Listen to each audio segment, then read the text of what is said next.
Hello साथीहरू, अहिले चाहिँ म इटरीमै रहेको कृषि अनुसन्धान केन्द्रमा आइपुगेको छु। खासमा चाहिँ म अहिले यही कृषि अनुसन्धान केन्द्रमै आउने काम त थिएन, मेरो पर आउने काम थियो। त्यो काम सकाएर चाहिँ यही बाटो पर्ने हुनाले यहाँलाई पनि यहाँको केही अंशहरू चाहिँ हैन देखाउँ भनेर मात्रै यहाँ पसेको छु। र अहिले चाहिँ म यस कृषि अनुसन्धान केन्द्रको बङ्गुर इकाइको चाहिँ केही भिडियोहरू क्याप्चर गरेर यहाँलाई देखाउने छु है त। र मसँगै रहनुहोला साथीहरू। म यसरी घुमाएर एकचोटि देखाउने छु। यो चाहिँ यो कृषि अनुसन्धान केन्द्रको चाहिँ यो बीच भागमा पर्छ यो बङ्गुर इकाइ चाहिँ। अब म त्यो बङ्गुर इकाइतिर पस्छु है त।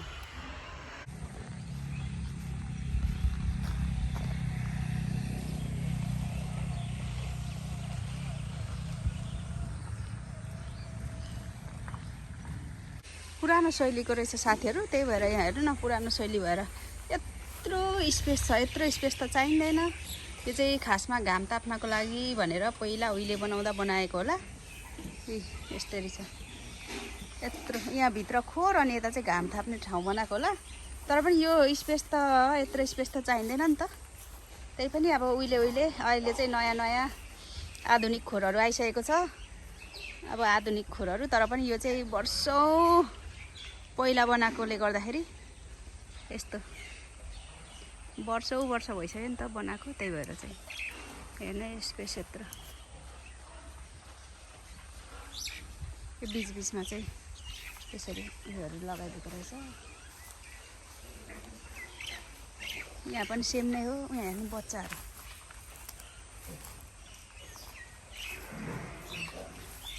के प्रजाति हो यो? ए, कालो पाख्री बासेको बच्चा।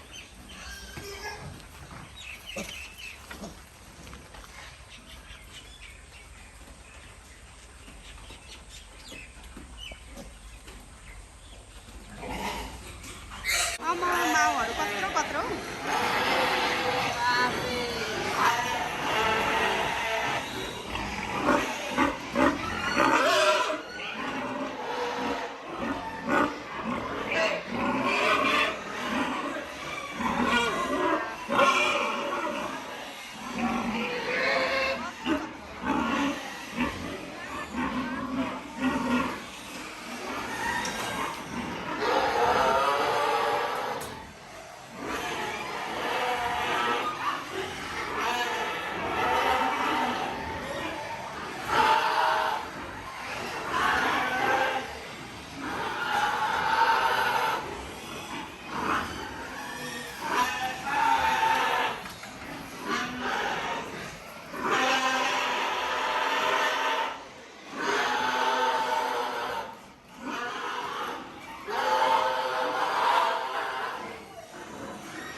ए म नि त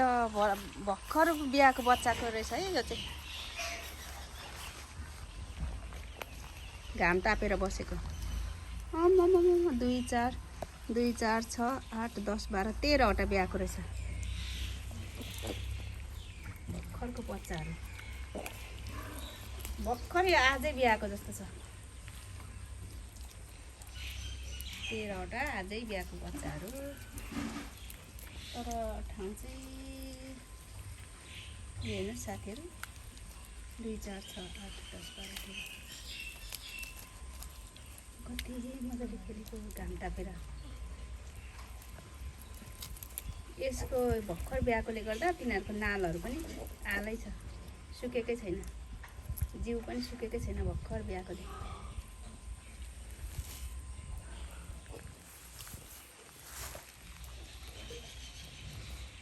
अनि त कति माया लाग्दो। आमा चाहिँ त्यसको कहाँ भित्र होला। यस्तो हुँदो रहेछ हेर्नु न यत्रो खाली छ बर माउ बस्ने चाहिँ त्यस्तै छ अरू त म पस्दिनँ भित्र अब चाहिँ साथीहरू म यहीँको एकजना स्टाफ दाइसँग छोटो कुराकानी गर्नेछु है त बङ्गुरहरूको नै खोर चाहिँ कतिवटा दाइ यहाँ बङ्गुरको नै खोरहरू चाहिँ कतिवटा जम्मा छन् यहाँ खोर अब जम्मा 5 वटा भनौँ न ए 5 वटा रहेछ सब 1 नम्बर 2 नम्बर 3 नम्बर 4 नम्बर उतापट्टि 5 नम्बर थियो अहिले यो थपेर 5 नम्बर बनाउँछ 6 नम्बर बनाउँछ ए सबै बच्चा उत्पादन गर्ने सुँगुरहरू बच्चा उत्पादन गर्ने अनि बच्चा बेच्ने यो बच्चा चाहिँ कहाँ बिक्री हुन्छ बिक्री अहिले चाहिँ पहिला चाहिँ अब नाम लेखाएर लान्थ्यो अहिले त जसले पायो नि त्यसले बिल काटेपछि लान्छ ए बिल काटेर आउनु पर्यो त्यसपछि लगेर जानु कुन प्रजातिको बङ्गुरहरू चाहिँ छ दाइ यो धेरै 4वटा छ हजुर यहाँ पाख्री बासे हजुर कालो पाख्री बासे हजुर हिमसार हजुर अनि डिउरो हजुर अनि बक्सार भन्ने 4 हुन्छ अनि तपाईँको नाम चाहिँ शुभ नाम मेरो जितबल राई ए घर चाहिँ त्यही इटरी 19 ए कति भयो काम गर्न थाल्नु भएको म 2 वर्ष भयो दाइ अनि यहाँ चाहिँ जम्मा यो बङ्गुर डिपार्टमेन्टमा चाहिँ कति जति हुनुहुन्छ स्टाफहरू चाहिँ हामी काम गर्ने हजुर काम गर्ने हामी 5 जना 5 जना ए 6वटा खोरमा चाहिँ कति जति बङ्गुरहरू होला त अहिले लगभग हाम्रो 317वटा चाहिँ हजुर त्यो नम्बर काटेको छ हैन हजुर अहिले त्यसमा अब थर्ड फेरि बिआइरहेको छ त्यति अब नम्बर काटेको छैन नम्बर काटेपछि मात्रै आम्दानी जोडिन्छ आम्दानी जोडेपछि मात्रै आउँछ हिसाब गर्नुपर्छ अनि जति पनि किन्नेहरू आउनुहुन्छ नि उहाँहरूको लागि चाहिँ बच्चाको मूल्य चाहिँ कति जति पर्छ बच्चाको मूल्य भनेको अब जोखेर दिँदाखेरि 300 रुपियाँ किलो हजुर अनि त्यो 45 दिनमा छुटाउँछौँ हामी हजुर 45 दिनदेखि 60 दिनसम्म 4000 हजुर अनि 61 दिनदेखि 75 दिनसम्मको लागि 4500 हजुर 75 देखि 90 दिनसम्मको लागि 5000 ए भनेपछि यहाँ चाहिँ यो बङ्गुरको बच्चा जन्मेदेखि कति महिनासम्म चाहिँ पालेपछि मासुको लागि बेच्न योग्य हुन्छ मासुको लागि भनेको त 6 महिना ए 6 महिनादेखि 8 महिनामा भइहाल्छ मासुको लागि अहिले नेपालमा कृषिमा यो बङ्गुर पालनमा निकै सम्भावना छ कस्तो लाग्छ तपाईँलाई के सम्भावना छ त साधारण साना किसानहरूले पनि बङ्गुर पालन गरेर जीविकोपार्जन गर्न सक्छन् अब अहिले चाहिँ अब पाठापाठी बेचेर चाहिँ सक्दैन है हजुर अहिले चाहिँ मासु जस्तै मासुमा गरेर चाहिँ उत्पादन गरेर बेच्न सकिन्छ तर त्यो पाल्ने तरिका पनि थाहा हुनु पर्यो हैन हजुर अब मैले चाहिँ एउटा बङ्गुर कसरी पाल्ने त हैन पहिला त ज्ञान हुनु पर्यो आफूलाई हैन आफूलाई प्राप्त ज्ञान छैन भने त्यो बङ्गुर पाल्नु गाह्रो हुन्छ हजुर हजुर जस्तो अब अहिले चाहिँ मैले चाहिँ अब लगभग 2 वर्ष काम गरेँ हैन बङ्गुरमा हजुर अहिले म लगभग 1 वर्षमा म 1 क्विन्टलको बङ्गुर बनाउन सक्छु 1 वर्षमा 1 वर्षमा यहीकै बङ्गुर मैले लगेर पाले भने 1 क्विन्टल चाहिँ म 1 वर्षमा बनाइदिन्छु यति चाहिँ मसँग क्षमता छ भनौँ न यसो यसो यो चिज खुवाउँदा चाहिँ यो यति छिटो बढ्छ यस्तो हुन्छ भन्ने कुरा हजुर एउटा माउ बनाउनको लागि बच्चालाई चाहिँ कति समय पाल्न पर्छ अनि त्यो माउ बन्न योग्य हुन्छ माउ पाल्नुको लागि लगभग 8 महिना चाहिन्छ हैन हजुर अनि अब योग्य माउ बनाउँछु भने हजुर 50 किलो भन्दा हजुर घटीकोलाई हजुर ऊ नलगाउने ए जस दबाई बिर नलाउने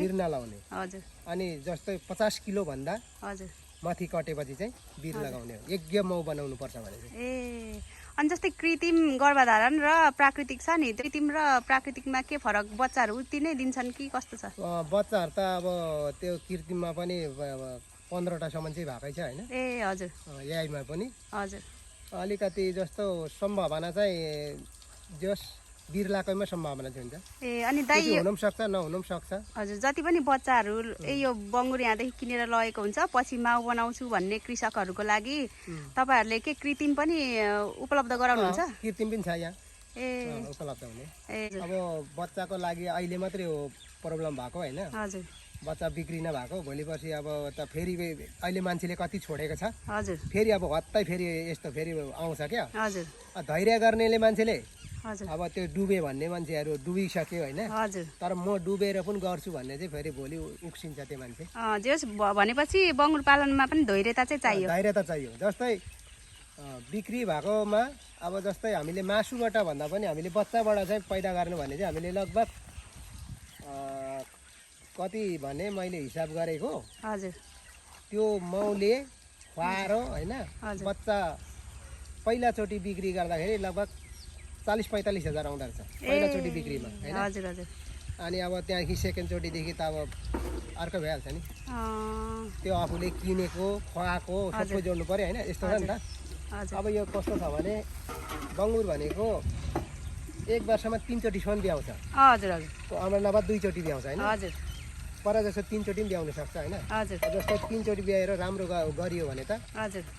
उत्पादन राम्रो गरेर चाहिँ बिक्री त्यो पनि भनेको बेला भयो भने त अब फाइदै छ नि हजुर तपाईको अनुभवमा चाहिँ कुन चाहिँ प्रजाति चाहिँ राम्रो बच्चा दिन्छ त दाइ बङ्गुर भनेको चाहिँ हामीले पाल्ने भनेको चाहिँ हजुर पाखरीबासी हो किनभने मैले देख्दा है मेरो अनुभवमा चाहिँ हजुर हजुर किनभने यसलाई रोग पनि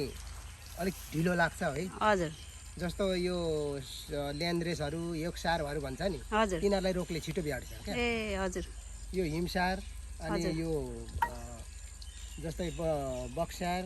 अनि यो डिउरोग यिनीहरूलाई अलिक रोगले कम भेट्छ अलिक ढिलो भनौँ न हजुर हजुर अब जस्तै ल्यान्ड्रेसहरूलाई यो योक्सारहरूलाई चाहिँ छिटो भेट्छ फेरि तिनीहरूको चाहिँ एकदम त्यो कलरहरू नै अर्कै हुन्छ नि त सेतो भएको कारणले चाहिँ अब जति पनि अब भनौँ न कीटाणुहरू चाहिँ त्यो एकदम लाइटमा जति झिँगाहरू हुन्छ नि हजुर हजुर हो त्यस्तै हुन्छ क्या ए हजुर हुन्छ धन्यवाद यति जानकारी दिनुभयो दाइ हस् थ्याङ्क यू भेरी मच फेरि पनि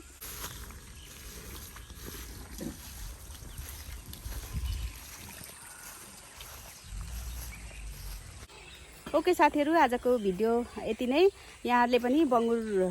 फार्महरू हेरिसक्नुभयो र बङ्गुर फार्मको स्टाफ दाइको केही कुराहरू पनि यहाँहरूले हेरिसक्नुभयो अब चाहिँ म पनि घरतिर लाग्छु हुन्छ नेक्स्ट भिडियोमा भेट्नेछौँ है त साथीहरू सी यू